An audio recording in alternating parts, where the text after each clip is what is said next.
Tan Sri Muhyiddin Yassin tampil menolak dengan tegas dakwaan yang dibuat oleh Tun Dr. Mahathir Mohamad menerusi sebuah video yang tersebar luas yang menuduh beliau mengambil wang parti dan menyimpannya di kediaman sendiri. Presiden Parti Pribumi Bersatu Malaysia itu menegaskan bahawa tuduhan berkenaan hanyalah andaian liar yang langsung tidak mempunyai asas.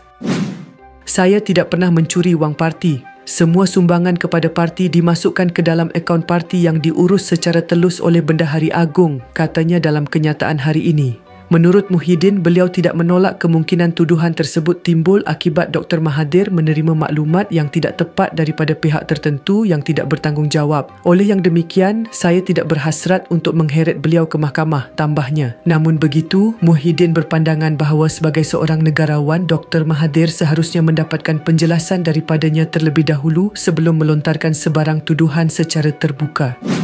Dalam banyak pertemuan saya dengannya, beliau tidak pernah membangkitkan perkara ini di hadapan saya.